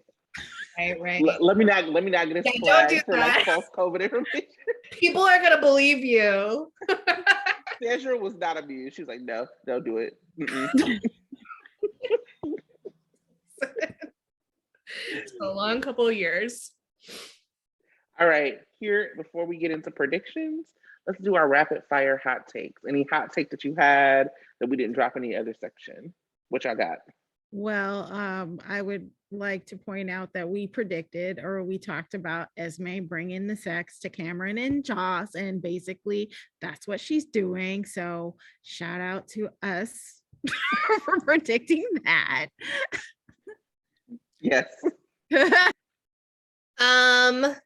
Oh, where is it in my notes? So I have every name that Trina called Spencer in that last scene. Please give it to us. I need it. Pathetic.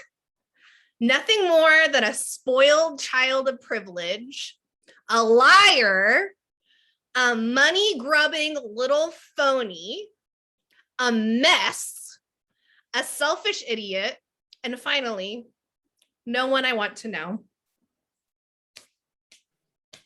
I just felt hurt listening to it again. When I watched it, when I was on the rewatch, I found myself, like, I was like my jaw was dropped. Like I hadn't already seen it. Like I was like, I feel shaken to my core. To my core. Mm-hmm. I think we got a little bit of the town having a hate on for Nina, even though it was there's a couple of scenes that, Carly and Elizabeth have where they're, thinking the same thing. But we saw a little bit of Elizabeth saying, I would something like that. I would, wouldn't hold back if someone, kept me from my family or something like that. And so I'm wondering if this is like also just a new aspect of Elizabeth's personality that we're going to see as part and parcel with her hiding her dad, tearing up his picture, and just being a little bit less Princess Angel Elizabeth and a little bit more, ooh, that's a little sketchy, like she's got a little snap to her. And so but we saw it would have been better if Elizabeth and Nina actually interacted instead of her, talking about her ire with Nina with Carly. But yeah, we're seeing like some community opinions about what Nina has done. Liked that. Well, I think that there are things that have come up around Elizabeth saying that in particular about hiding someone from their family, but I'm not going to get into that because I just really don't care to get into, like, I don't care enough about that dynamic to comment. But what I will say is that it kind of reminded me of Elizabeth as a teenager, like her attitude that she put on. I was like, oh, this is like old Lizzie. Yeah. And which I'd be here for. I liked messy teenage Elizabeth. She was a mess. She was a mean mess, and I liked it. And it would make sense actually for some of that old Elizabeth energy to show back up, because she came out of the canvas having basically been abandoned by her parents and being sent to Port Charles for being a bad kid. And so that her parents could go and I guess do Doctors Without Borders or whatever it is they've been doing. So doing their mission work or whatever. Yeah. Well, I will say something because I do care about this enough, even though I don't want no smoke with these Liz fans because y'all are wild in these Twitter streets. I actually would have thought it would have been more interesting if Liz sympathized with Nina. I think that because when the whole Nina thing was showing up, and this is why the storyline has been so annoying to me, I was like, who's gonna have Nina's back? She's so wild. This is like 6 months of this, like whatever. And so I was like speculating. So I think there are people who have her back who should either be neutral or anti, and people who should understand her, like Liz. And I actually would have been more interested to see Elizabeth, like say, you know what, Nina girl, I done fucked up too. Because I there's something, this is like another one of my hot takes, like Carly and Sunny like appreciating and approving of Dante and Sam. I was like, Sam, didn't you hate Carly last week because of Jason?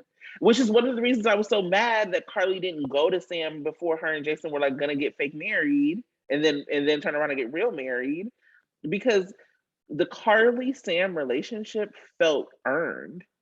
Like they had been enemies for a really long time and they bonded. And so it felt like an earned relationship that I would have liked them to keep, at least like be in good relationship with each other. Whereas the Carly and Liz have never been that. And so it was a little jarring to see Liz like have that kind of feeling for Carly. And almost against character for her to like care about that for Carly. I mean, I know that their kids are dating, but I didn't care for it, especially because Liz was just like hyping Sam up to be mad about her wedding. I was like, nah, I'm good. Oh, there's one aspect of that where it did kind of seem a little true, because the other time that they bonded was when Carly acknowledged the loss of Franco. And so they bonded over that loss of their husband. And so for Elizabeth to come back to her and say, oh, so all of that wasn't even true. It wasn't real because Nina took him away from you. That I can understand how Elizabeth can have some sympathy with Carly, and they bonded for a little bit over that. But it does seem more true to her character for her to actually be on the side of Nina versus Carly, because that's a dynamic that they've always had, where Elizabeth just looks down on any decision that Carly makes. And so whatever Carly decides, then she'll be on the opposite. So yeah. I have more hot takes to read off. All right, here we go. Carly saying that her and Dante have a shared history. Yes, Carly, you paid BLQ to seduce him away from your cousin. That is your shared history. Yeah, and you threatened to kill him when he sent her son to jail. So there's that. Yeah, but that's the thing. Like when Dante sent Michael to jail, Carly tried to act like very like neutral about it, like, you know what, it's me and Sunny's fault, whatever. And then she was like, fuck that, I'm about to like break up your relationship. Like that was like the sequence of it. Did Dante know that she was involved with BLQs? Yeah. I don't remember that being reflected. It kind of just like it kind of went away after she failed. Yeah, no, they knew. That's why Carly and Lulu aren't close like they used to be.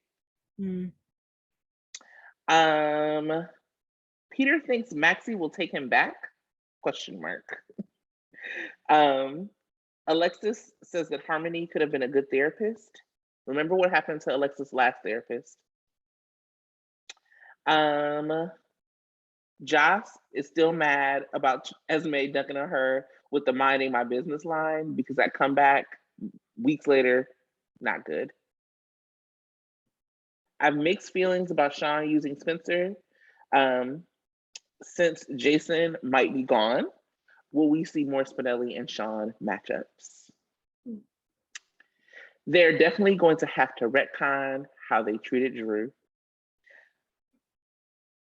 I originally did not want Carly with Drew, But watching that What If, like I said before, that chemistry was hot. I'm here for it. Um, there were a lot of blazers being worn again last week. Anna wore them best.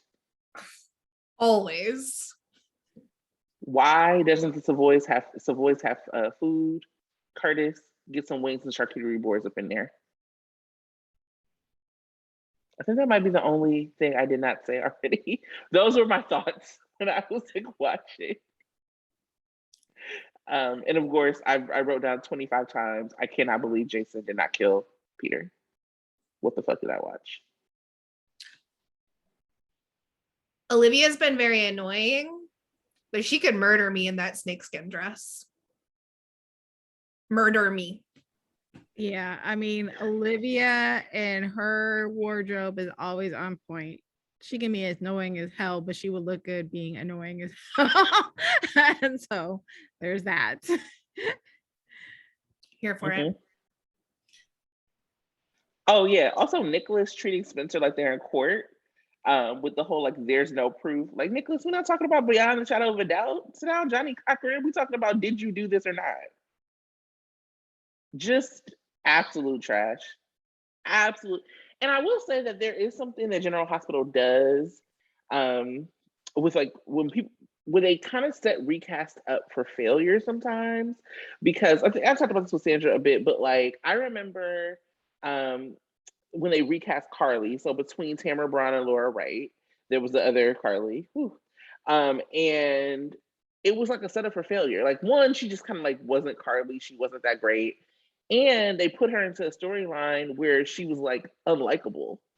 Like, all of the people who would have normally grounded her to the canvas weren't fucking with her. So it was like, you know what I'm saying? Like, Jason was kind of tired of her. Sonny was sleeping with the Fed. Because Michael had been missing or something, or whatever happened. But like, Sonny was sleeping with the Fed. Then she had like a breakdown. Like, just there was no grounding character for her in the way that like when Spencer was reintroduced, like he has been regrounded with like Laura and with Nick, like, you know, like they're with the people who were looking forward to the scene with Sonny, and it paid off. So like he was a mess, but he also was like grounded back into the canvas with new characters and with people who love him. And so like that's another thing that happened with this Nikolas recast, where it was one thing for Tyler Christopher to be the Dark Prince because we've known Tyler Christopher for years and years and years. It's another thing to have Marcus Coloma step into that role and be like super annoying, unlikable, a little stiff, and like be playing up against people and doing like to Sandra's point, like you doing Alexis like this. Alexis has always been like kind of your lightning rod for the show. So to see that is like really difficult. It just like puts him in a difficult position. So I'm interested to see like what the relationship is. He seems to be gravitating, the actor seems to be gravitating towards Sonny, though he did put up a post where he was like talking about how Maurice Bernard, Ingo Rademacher, and Steve Burton were like his people on the show, which is definitely a choice. So I don't know. I'll just say I hope Tyler Christopher is doing well. That's what I'll say. I always hope that he's doing well. Didn't he recently post that he was at a sunset and he's doing better? And so a lot of people were like, "Yes, come back to GH." Yes, we are people. Only it aligns for his like health and well-being, but if it did, that would be great. Yeah, I agree about. I think about the writing for Nikolas has been strange, and I think it also didn't help that when we like everyone finally knew Nikolas was alive was like right before COVID. So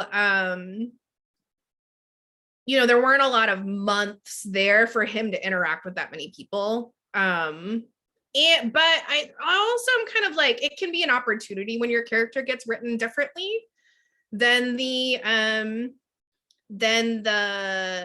or you know, the person who is at last in the role, because you get to just do it in a different way. But I think that there's only like so much we can Blame on the writing. Because everyone at some point is getting bad writing. Ava's gotten plenty of terrible writing, and she's still acting her ass off. Tyler Christopher actually had lots and lots of terrible writing, and he still acted his ass off. So that's what I'll say about that. Great gowns, beautiful gowns. Beautiful gowns. Because he is cute. He's very cute. Yeah. And I appreciate how much he seems to like Moira West. I did wonder, like, did Marcus like request that kiss that happened that was this week when he finally kissed Moira for the first time in like a year. Yeah. And or longer, almost 2 years, because they haven't kissed since their wedding, I don't think, because by the time they actually got together, it was already during COVID. So that was the only time that they kissed, was at their wedding. So I was like, did Marcus write that request that? He was like, you all haven't let me kiss Moira in 2 years. I'm ready. I'm vaccinated now. I'm vaccinated now. I need people to know that I'm fully vaxxed now. I'm fully vaxxed. Please leave me alone. Stop talking about Tyler all the time. Because people were sure on his Instagram, he had posted something like about how long he had been there, just like a whatever post. People were like, see you later, bye. He was like, I'm not leaving. I was like, y'all so rude. Leave that man alone. Just talk about him in your group chats like me and Sandra do. Like, there's the private conversations, there's the public conversations. Afford people some dignity. any other hot takes that y'all have? Let me look through my notes. There were a jumbled mess this week. My notes, like every week, are like this, but especially this week, they're like the Always Sunny meme. With the board and all the, like, I'm like, I see it all here. I know I have some more takes. I don't think that they're hot though. I think they're slow and they'll probably end up on Twitter at some point. Oh, I do have a take. There was no reason for Britt to go with Jason to Cassadine Island. It just wasn't exciting. Like, again, like the banter like might have been cute when we like cared about them as a couple. We don't. Like, it just was really, really weird. And I thought this, and I was like listening to Port Misery, and so she also said like all the interesting people are gone from Crete. Yes. Like, it's just nobody cares. It's really ridiculous. And then I also laughed at Spencer walking in and like interrupting Jocelyn and Cam's kissing, like nothing was happening. Like, he was just like, sorry, I'm here. Like, just like, no, excuse me. No, hey y'all, I see. Like, he was just like, excuse me, I'm here. Yeah. That cracked me up. And Joss's face too. Like, I love the sibling energy between the two of them. Like, he's just like, hey, I'm here. And she's like, get out of here, man. It is very, very sibling energy. That's why it's so weird to have people, but like it's more than that. Yeah, and I just want to put my again in for Harm Lexus. It needs to happen. Harm Lexus needs to rise. What about social media talk on Chase and Elizabeth? Oh, I loved it. I actually have never been a fan of Elizabeth and Finn. It's not even that they don't have like decent chemistry. I just don't like it.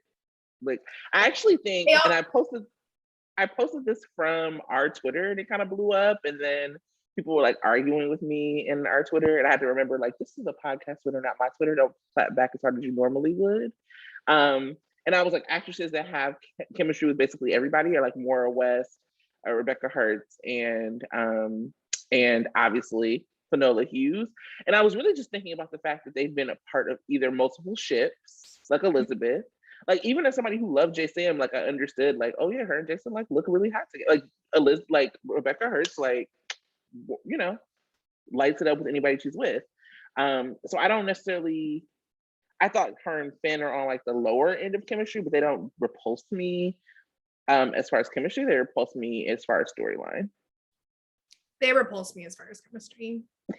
Even if you're someone that has chemistry with everyone, sometimes it's not going to be enough, especially actually if you have really good chemistry, and like both actors I think actually have chemistry with a lot of different people.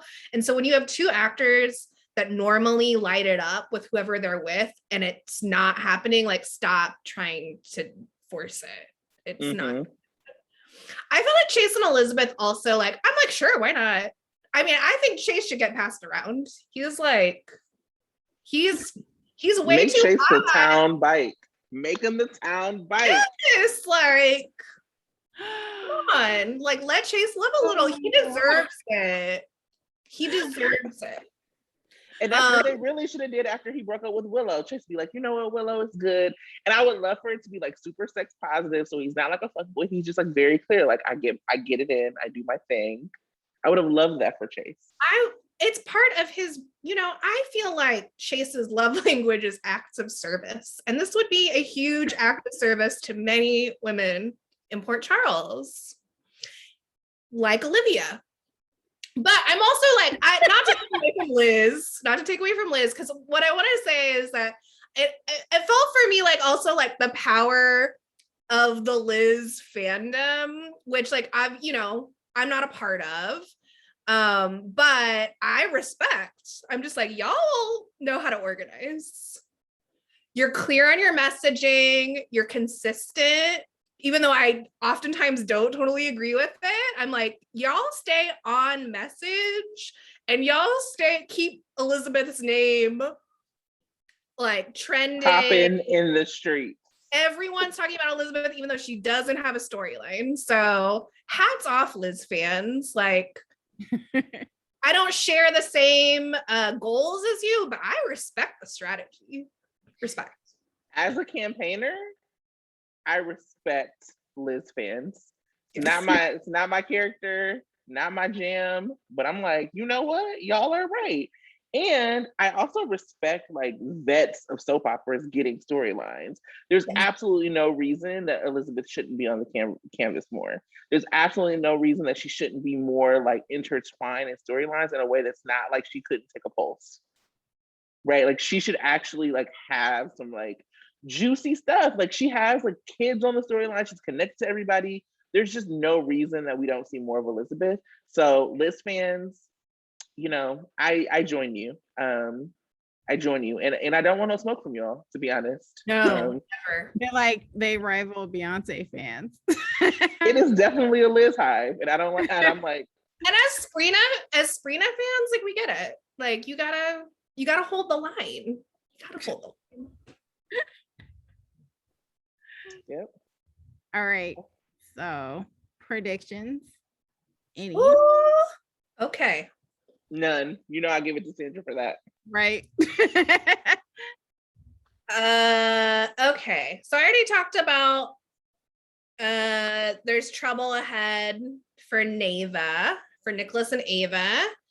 Ava was hyping up Nikolas about their plan to get Spencer under their thumb, and it really, really backfired. I mean, I love Ava, but she's not a strategist. She's just not. We've talked about this before. Neither is Spencer, neither is Nikolas. So I guess it's all for the best. So I'm curious about how Nikolas is going to react and like process this with Ava, what will it mean for their relationship, and also what she's going to think about the Hayden shooting. I think that there is something different about having someone who you have slept with and or been married to, trying to have them killed. Like, especially when it's a man doing that to a woman. That's actually something that I don't think or at least I haven't talked about much in relationship to, like, for example, Ava and Sunny. But when Sunny was like trying to, kill Ava because she killed Connie, I actually was really disturbed by that. I'm just like, well, she's the mother of your child and you've you've had sex with her.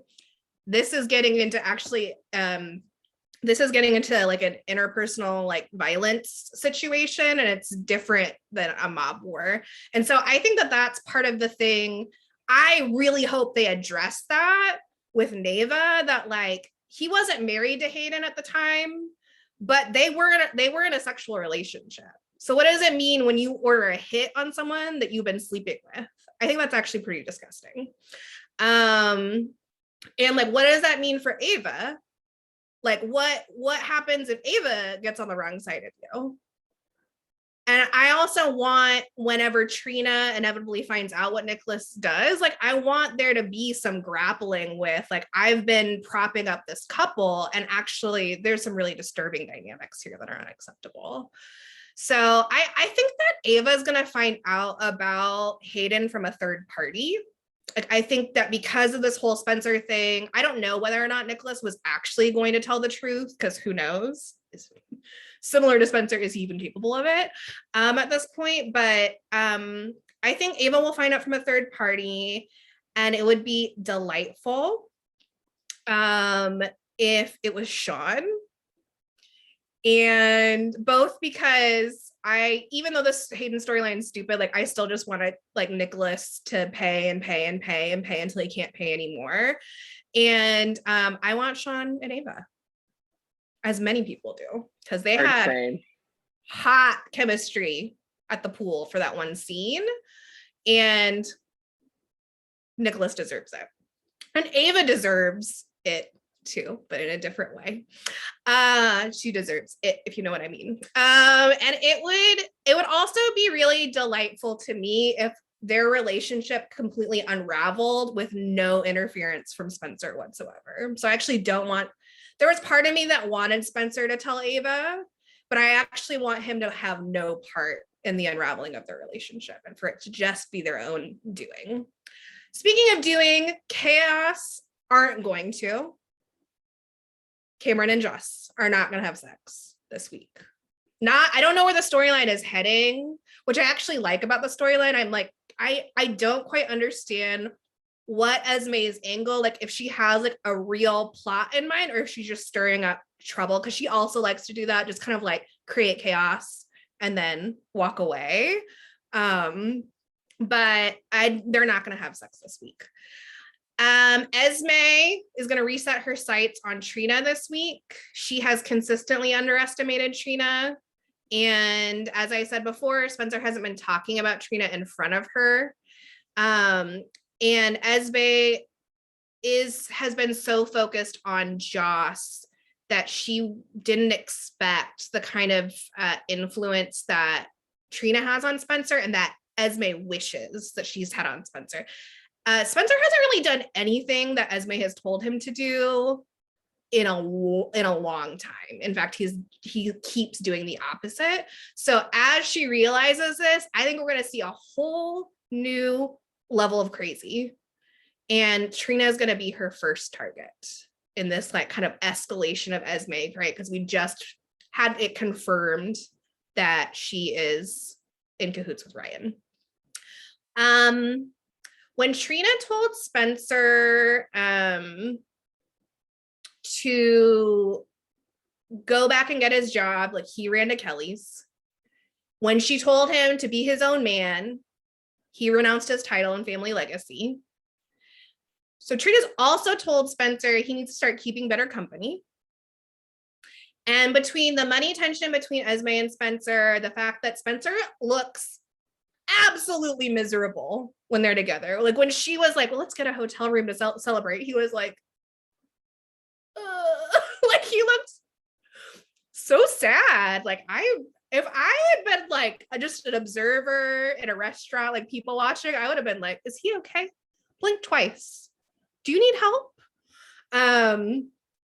But yeah, between all of that, his acts of devotion to Trina and whatever crazy shit Esme is about to do to Trina, I think it's clear Spesme is reaching its expiration date. And I think that they're going to, Spencer's going to make moves to split with her. I don't know if she's going to let him. And I wonder if there's going to be something around his trial where like she threatens to testify against him or something that like keeps them intertwined. There were 2 literary references this week. Alexis was reading Brothers Karamazov at Spring Ridge, and Jocelyn was reading Macbeth at Kelly's. And so Brothers Karamazov is about patricide, so about killing your father. And Lady Macbeth, in Macbeth, convinces her husband to kill the king, which is usually like when there's like killing of a king in a work of literature, it's actually about killing your father. So I wonder if Esme's plan is actually to help Ryan kill Nikolas and to use Spencer in some way to do it. And so I wonder if,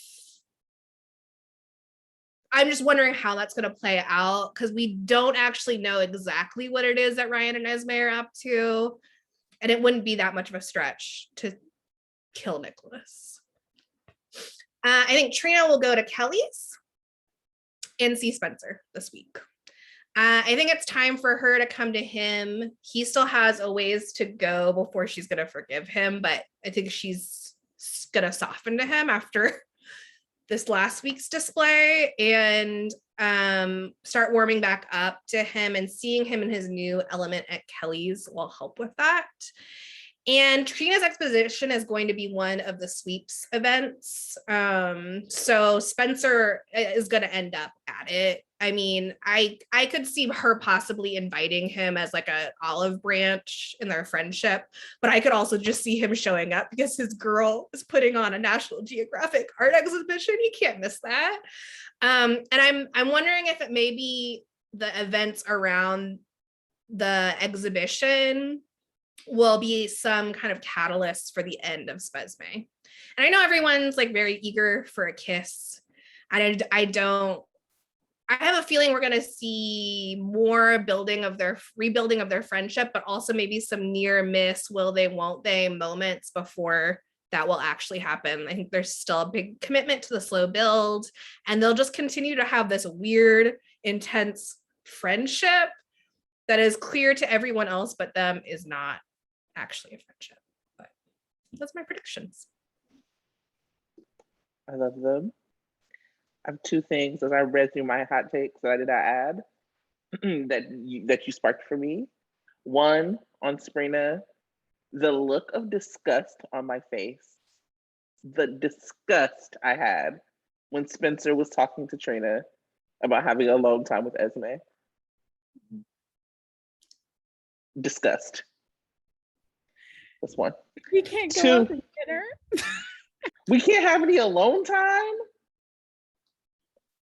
What? Disgust. I actually couldn't believe it. And then 2, I feel like I've been pretty Carly neutral lately. Mostly because I actually hate when Carly gets into it with other women. I realize that my favorite Carly is her being messy with men. So like when AJ came back and her AJ slept together, that was the messiest. Like, I loved it. When Carly stood up on Joey Novak, on my cousin Joey like that, when he walked up on her and Carly stood up, I said, you know what? I'm no longer Carly neutral. I'm a fan. I loved it. As long as Carly is not going after, I like Carly having a friend in Olivia, Carly being a businesswoman, Carly going toe to toe with men are like the Carlys I like. When I start getting annoyed with Carly is when she's doing too much with women. Like when she went to Bread, like when she's fighting with Elizabeth, like I hate all of that. But her standing up on Joey like that, I felt that energy and I loved it. I was wondering if you were going to come out as a Carly fan on this podcast. You had warned me ahead of time, and then I didn't hear it. I was like, maybe Tracy's not ready. She's not ready to come out publicly like that yet. So I didn't want to out you. I appreciate that. I appreciate that. Are there any? Huh? What about any Vanna spoilers? Oh yeah, you didn't do any Vanna spoilers. I don't know. Predictions. I don't know. I really don't. I thought about it, and the spirit didn't move me to make a prediction. I think it's in part because the plot didn't progress at all this week, and I've been confused. I've been extremely confused about their storyline, the Cassadine Island storyline, when there were still Cassadines on it. And so like I actually haven't made any predictions about that storyline because I was just like, huh? What's happening? So Can I I think mean, we'll I see. heard, Oh, go ahead. Yeah. I mean, I'm hearing spoilers that he's going to find out that Bailey isn't his. I think Anna is going to play a big part in that and how he reacts to that. Hopefully it brings them closer instead of further apart. yeah. Yeah. Yeah, I also heard that, but that we're still not going to know that Bailey Lou is actually Louise, Right. which is annoying to me. So it's like actually the only thing that I felt invested in about this storyline was like Valentine not knowing that he's the dad, and now that he's gonna know, I'm just like, oh, I really don't care. Or Charlotte and Valentine, though. It's going to be hard. And don't forget, Charlotte's crazy as hell. So who knows what Charlotte's gonna try to do with the BLQ. Right. Remember when they just dropped it? Remember when she put that like snake in Ava's purse or something? Yes, like I want more Charlotte now that the actress has healed because she was gone for a long time because she broke her legs. Oh. But she's gonna feel betrayed because remember the last time she and BLQ were in a scene together, they hugged. You know, like BLQ and her have gotten close behind the scenes. So well, I'm ready for her to be full on bad seed. Like, especially, you know, if Spencer is gonna be the good Cassadine now, how about Charlotte be just like the Helena? Like I could see Charlotte being the new Helena, and I'm here for that. And if they keep feeding her sugary sweetened cereal, she's not gonna hold back. Those eyes when they did that. Yeah, it was really good. Yeah, I'm ready for Charlotte to like be a mess. They cut her off the knees when she was like at her peak messiness. Let's get it back. Like, except I don't want her bullying another kid anymore. That was not cute. Yeah, that was and Nina like being okay with it, not cute. Oh, that was like Nina at her absolute worst. Mm-hmm. You know, you can be Helena without being homophobic. Easily. Period. And you know, we know those Cassadines. There's no homophobic Cassadines. They're letting it go. Like, come on, we're not doing that. Oh, they are libertines. All right, like whatever, you know, whatever you're feeling.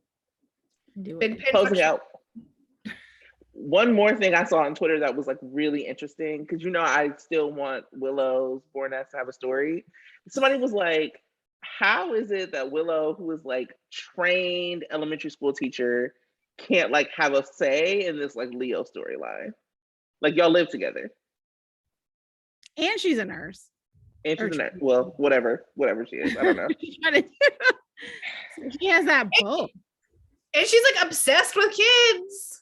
Like I would just assume that she's just hanging out in the nursery all day. So how is she? I don't. This does seem like the exact.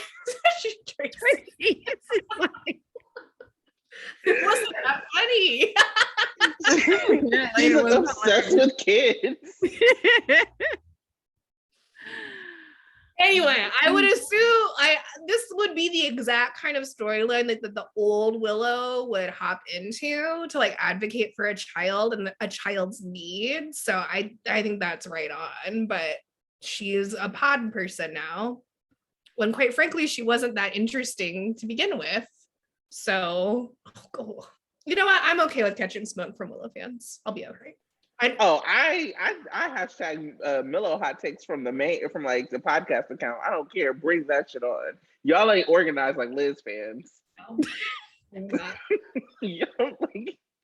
we'll take that smoke. It's not even smoke. It's like a puff. It's like steam. Yeah. Steam. Not even hot steam. It's just mist. Mist. Room temperature mist. Room temperature mist. It will take it, Millo. All right, this is how you know it's been too long. It's time to wrap it up. Time to wrap it up. I do want to just say, like, the highlight of my week is like recording with y'all, and to like have gotten such a the response that we've gotten has just really been special to me. It has really been special. Like when people like tag us and want to know our takes on things, people say they like wait for us to upload. This was like started because I like super respect Tanya and Sandra. Sandra and I will talk about, you know, our General Hospital hot takes all day, every day. And I was like, why don't we record a little bit of this? And Tanya is like somebody who like literally after I moved to Oakland is the person who brought me into like local Oakland politics. Like the reason I felt like I was good at my job, I was like, let me just follow Tanya on Twitter. And then you And found out that so, I like General Hospital. and then I found out you like General Hospital. And so there's just been like this conversation about having more diverse bloggers and people who watch soaps actually talking about them. And so we didn't know if like one person or 1 million people were going to rock with us. We were going to record anyway.